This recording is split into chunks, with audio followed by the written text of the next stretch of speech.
سے بڑی ناانصافی ہو جاتی ہے. آپ نے بھی فرمایا کہ نظریے میں سب ایک جیسے ہیں. میں سمجھتا ہوں کہ نظریہ ہی تو نہیں ہے پالیٹکس کے پاس.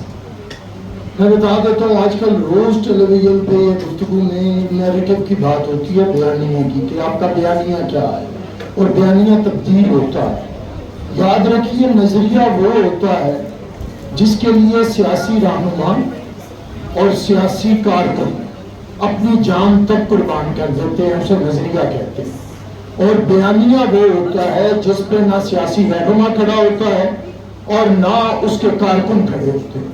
اب پاکستان کی تاریخ میں اتنی بڑی سویپنگ سٹیٹمنٹ نہ دیں. جس سیاسی جماعت کے قائدین نے اور ورکروں نے نظریے کے لیے جان دی ہے وہ سیاسی جماعت پاکستان پیپلز پارٹی ہے. اس کے علاوہ تمام سیاسی جماعتوں نے بیانیے کی سیاست کی ہے. اس لیے جان بچا کے بھاگ بھی جاتے ہیں اور جان بچانا فرض سمجھتے ہیں, اور ہم یہ سمجھتے ہیں کہ موسم آیا تو نقل دار پہ نہیں سر منصور ہی کبار آیا. سر ایک ٹرکل ڈاؤن افیکٹ ہوتا ہے کہ جو اوپر سے ڈیسیژنز آئیں گے وہ ایونچولی سماج میں اور سوسائٹی میں آئیں گے. جب ہم پاکستان پیپلز پارٹی کی بات کرتے ہیں we always of course celebrate Benazir Bhutto صاحبہ, لیکن بات پھر وہی ہے کہ پیپلز پارٹی پہ بارہا یہ ایک الزام ضرور رہتا ہے کہ یہ لوگ فیوڈل لارڈس کو سپورٹ کرتے ہیں اور انہی کی فیملی سے ریلیٹڈ لوگ آتے ہیں. تو جو گراس روٹ لیول کا ورکر ہے پاکستان پیپلز پارٹی کا وہ ہمیں نیشنل اسمبلی میں کیوں نہیں لگ رہا؟ دیکھیے اگر آپ خواتین کے حوالے سے بات کر رہی ہیں جی سر آپ خواتین کے حوالے سے بھی بتاتے ہیں بٹ اوور دیکھیے یہ تو المیہ ہے. میں یہاں پہ سپورٹ نہیں کر سکتا ہوں کہ پاکستان پیپلز پارٹی جاگیرداروں کو یا سرمایہ داروں کو سپورٹ نہیں کرتی. یہ ہو رہا ہے یہ پاکستان کی سیاست کا المیہ ہے, اور یہ المیہ اس لیے ہے کہ کہیں نہ کہیں جو میجورٹی ہے جسے ہم عوام کہتے ہیں, عوام بھی اپنے نمائندے اپنے جیسے پسند نہیں کرتے. ایک بہت بڑی مصیبت ہے. اور جب آپ کو بھی کوئی تگڑا بندہ چاہیے جو بڑی گاڑی میں آئے, جس کے پاس بہت سے گن مین ہوں اور جو پیسے کے ساتھ ووٹ خریدنے کی جو آپ خواب کی بات کر رہے ہیں نا, یہ میں نے 2015 میں بڑا دیکھا. میں نے CSS کرنے کے باوجود میں نے چھوڑا, میں پولیٹکس میں آیا تھا, میں پیپلز پارٹی میں اور اس جماعت میں رہا جس کا مشکل وقت تھا پنجاب. میں نے الیکشن کانٹیسٹ کیا کہ میں پڑھا لکھا ہوں, نوجوان ہوں, لوگ سپورٹ کریں گے. میرے مقابلے پہ سرمایہ دار تھے. پاکستان کا سب سے مہنگا الیکشن ہوا تھا. علیم خان صاحب تھے ایک طرف امیدوار, سردار ایاز صادق صاحب اسپیکر بھی تھے اور الیکشن بھی کانٹیسٹ کر رہے تھے. تو میں سمجھتا ہوں کہ یہ ایک المیہ ہے کہ ہم مزدوروں کے پاس جا کے کہتے تھے کہ پاکستان پیپلز پارٹی نے آپ کی تنخواہوں میں 180% اضافہ کیا ہے. تو لوگ کہتے تھے بھاڑ میں جائے وہ اضافہ, وہ تو جب کوئی حکومت آئے گی کرے گی. اس وقت مجھے 2000 کا راشن کون دے رہا ہے, گھی کا ڈبہ کون دیتا ہے, موٹر سائیکل کون دیتا ہے. تو یہ اب ٹھیک ہے پولیٹیکل پارٹی پیپلز پارٹی پہ ذمہ داری زیادہ ہے کیونکہ ہمارا منشور یہ کہتا ہے کہ آپ نے مڈل کلاس کو, اپنے غریب کو, ان لوگوں کو نمائندگی دینی ہے جو کہ میجورٹی میں ہے. لیکن یہ المیہ ہے کہ یہاں پہ اگر کوئی ایسی چیز کرتا ہے ذوالفقار علی بھٹو جیسا کہ وہ چھوٹی جنہیں کمزاد لوگ کہتے ہیں یا ہاتھ سے کام کرنے والے لوگ, انہیں جب اسمبلیوں میں بٹھاتا ہے تو ایکسیپٹیبلٹی نہیں ہوتی.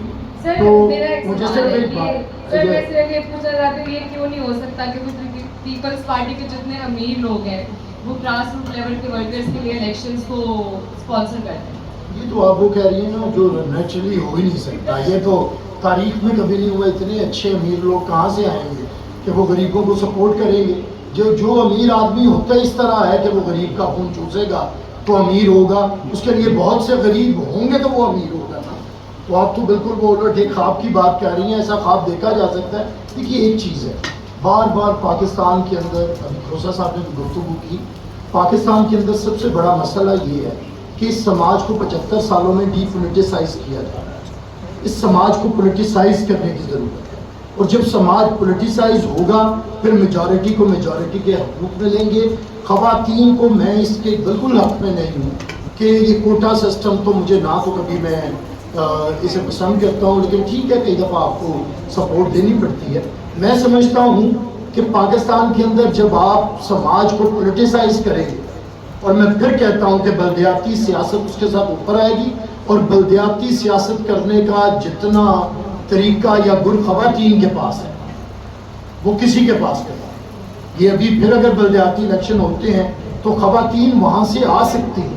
یہ میرا اپنا ذاتی تجربہ ہے کہ ہمارے حلقے میں کہ خواتین ناظم کی امیدوار تھی، اس کے آگے کوئی مرد نہیں ٹھہر سکا، کیونکہ وہ خاتون گھروں تک اس کی کیمپین تھی، گھر کے اندر بیٹھ جاتی تھی صبح 1 گھنٹہ، کوئی مرد اس کے مقابلے پہ سرمایہ بھی لگاتا تھا، کوئی نہیں جیتتا تھا۔ تو میں سمجھتا ہوں خواتین کو گراؤنڈ لیول پہ اگر آئیں تو بن سکتی ہے۔ باقی جو خواب ہے، یہ خواب میں نے بھی دیکھا ہے، اور میں بھی پیپلز پارٹی میں اسی لیے ہوں کہ ہم لوگوں کو سر آئی تھنک یہ خواب تو ہم سب دیکھتے ہیں، یہ تھی کہ پیپلز پارٹی خواتین کو بہت زیادہ الیکشنز میں بھی حصہ لینے دیں گے، انہیں سپورٹ بھی کریں گے، لیکن جب 5% کی بات آتی ہے تو اس کو پیپلز پارٹی نے کنٹیسٹ کیوں نہیں کیا کہ ہمیں 5% سے زیادہ مینڈیٹری کرنا چاہیے لاء میں، اور ہر پولیٹیکل پارٹی کو اس سے زیادہ پرسنٹیج خواتین کو دینی چاہیے؟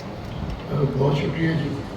دیکھیے پاکستان پیپلز پارٹی ہمیشہ کوئی کسی ری ایکشن میں پالیسیز نہیں بناتی، اس کی پالیسیز جو ہوتی ہیں یہ نہیں ہے کہ اگر کسی نے کیا ہے تو ہمیں اس سے آگے بڑھنے کے لیے کچھ کرنا ہے۔ پاکستان پیپلز پارٹی نے، جیسے آپ نے بھی خود فرمایا محترمہ بینظیر بھٹو، یہ وہ ملک ہے پاکستان جہاں پہ عورت کا سیاست کے اندر کردار مانا نہیں جا سکتا۔ یہاں پہ بانی پاکستان کی جو ہمشیرہ تھی محترمہ فاطمہ جناح، وہ آئیں اور وہ الیکشن نہیں جیت سکی اس معاشرے کے اندر۔ اور یہ معاشرہ تھا جب ہمارا معاشرہ بڑا، ہمارا سماج ایک کھلا سماج تھا 60s میں 70s میں۔ محترمہ بینظیر بھٹو جب سیاست میں آئی ہیں، یہ جنرل ضیاء کا کینسر زدہ سماج تھا، اور اس سماج کے اندر آ کے عورت کا جدوجہد کرنا اور پولیٹکس کے اندر آنا، اور اس کو بھی ایک ریکارڈ ہو گیا دنیا میں کہ عالم اسلام کی پہلی منتخب وزیر اعظم محترمہ بینظیر بھٹو قرار دی۔ تو اس لیے پیپلز پارٹی نے بہت سی چیزوں میں یہاں پہ روایات کے خلاف بغاوت کرتے ہوئے سماج کی بہت سی ٹیبوز کو توڑا ہے۔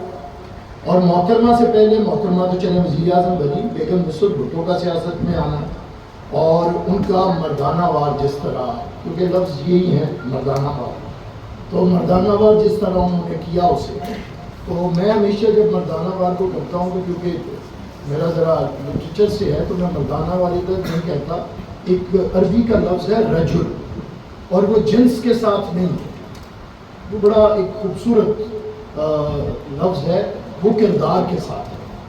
تو محترمہ نصرت بھٹو ہوں یا بینظیر بھٹو ہوں، انہوں نے اس سماج میں جہاں پہ مرد بھی رجل کا کردار ادا نہیں کر سکتے، انہوں نے رجل کا کردار ادا کیا۔ تو میں سمجھتا ہوں اس کے بعد اگر آگے بڑھیں تو پاکستان پیپلز پارٹی نے ہی تو نمائندگی دی ہے، جب بھی آئین بنایا ہے خواتین کو نمائندگی ہم نے دی ہے۔ پھر آپ کو پتہ ہوگا یہ نمائندگی ختم ہو رہی تھی، 18th امینڈمنٹ کے ذریعے ہم لے کے آئے۔ میں اس سے ذرا ہٹ کے بات کروں گا کیونکہ کہیں نہ کہیں خواتین کے رائٹس یہی سمجھے جا رہے ہیں کہ اسے 5% کر دیا جائے یا اسے 10% کر دیا جائے، نشستیں بڑھا دی جائیں۔ میں آپ کے پلیٹ فارم سے ایک سوال اٹھانا چاہتا ہوں کہ جو خواتین پارلیمنٹ میں جاتی ہیں، کیا وہ خواتین کی نمائندگی کر رہی ہیں؟ وہ جو میجورٹی خواتین ہیں ان کی نمائندگی ہو رہی ہے؟ کسی کی بھابھی، کسی کی بیٹی، کسی کی بھتیجی، جس کا پالیٹکس کے ساتھ کوئی تعلق نہیں ہے۔ ابھی آپ اپنے پارلیمنٹیرینز کی لسٹ نکالیں، اس میں 90% وہ ہوں گی جو ایکٹیو پولیٹیکل ورکرز نہیں ہیں، ان کا تعلق ہے اسپیشلی دوسری پولیٹیکل۔ پیپلز پارٹی میں تو ہمارا ایک ویمن ونگ ہے جو اسٹرانگ ہوتا ہے، اس میں خواتین کا یہ بہن بھتیجی اس طرح آنا بڑا مشکل ہے۔ ہماری عورتیں تو پولیٹیکلی فیلڈ کے اوپر موجود ہیں اور وہ پرومیننٹ ہوتی ہیں۔ تو میرا یہ سوال ہے، ایک تو پیپلز پارٹی یہ چاہتی ہے کہ اگر عورت جو ہے، جو خواتین وہ پولیٹیکل رول ادا کر سکتی ہیں، جو کر سکتی ہیں، یہ کوئی کہنے کی بات نہیں، اگر کر سکتی، جو کہ وہ کر سکتی ہیں، تو مساوی حقوق سب کو دینا پڑیں گے، اور آپ کے معاشرے کو ایسا بنانا پڑے گا کہ خواتین صرف ہمدردی کے ووٹ پہ نہ آئیں کہ خامن فوت ہو گیا تو بیٹی آ جائے۔ میں سمجھتا ہوں خواتین اپنے پولیٹیکل رول کے اوپر اور پیپلز پارٹی اسی کو اٹھا رہی ہے. ریسپیکٹفلی سے آپ نے ایک امپورٹنٹ پوائنٹ دیا ہے ہمیں ڈسکشن کے لیے کہ ایک ہمیں اسپیسیفک سرکل نظر آتا ہے جو اسمبلیز میں بھی ہیں. مزمل آپ کافی نظر رکھتے ہیں پالیٹکس پہ اور ان